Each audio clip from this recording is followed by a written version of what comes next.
Or is that it? Okay, raise your hand if you have more in common with your best friends than you don't have in common with. Okay, now look around the room. Keep your hands up. Look around the room. You're not alone. All right, raise your hand if you are completely different from your best friends.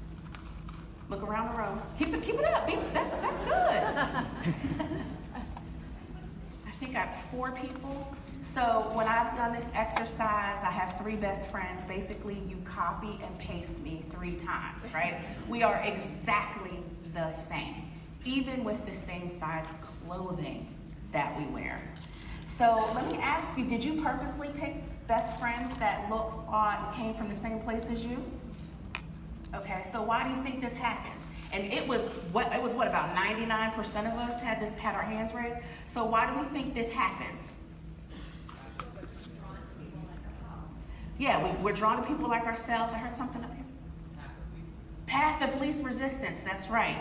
Yeah, you know, it's something that I talk about a lot called unconscious bias, right? We learned a little bit about this yesterday, but as humans, we go towards that which is comfortable. We go towards that which is familiar, right? It's unnatural for us to be uncomfortable. Nobody wants to be uncomfortable, right? And so the people that you have things in common with, the people who you may come from the same place, the people who may look like you, right? We're drawn towards that. And I love the speaker before showed that pie of the unconscious versus the conscious. You know, there are studies in neuroscience that show that at any given moment, we are receiving up to 11 million pieces of data, just in one given moment. But our brains are only able to process 40 pieces of data, right? And so that's what unconscious bias does, is it helps us filter through data quickly so we can be productive. Because, right, if we tried to work through millions of pieces of data, we would not be productive at all. And so how does this work when we're in the workplace, right? How does this, I'll give you an example from my own career. Prior to being on the inclusion and diversity team, I managed a team of IT professionals. And there came a time when we had some open roles, so we had to hire some people in. Now, if you cannot tell, I'm extremely extroverted. I don't know if you could tell that yet, but I could talk all day, go home and talk all night. I love to talk, right?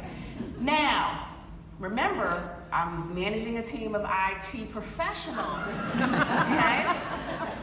Not the most extroverted, right? And so we had people coming in, interviewing for the role. Their resumes were impressive. They had the experience. And then during the interview process, they were a little more withdrawn. They were a little quieter. And I remember giving feedback and saying, you know, I think you're almost ready for this job.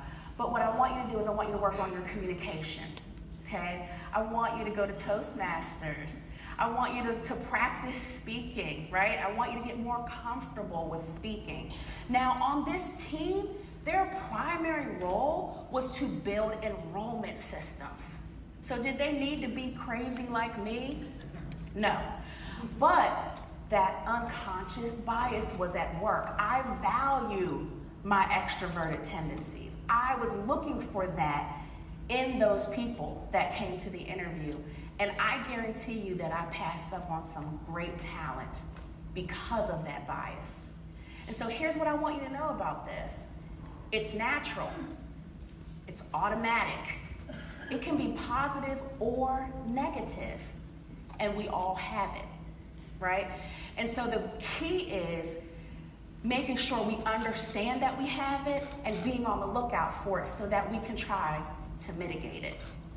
So we have a fun activity for you all to do. I'm not going to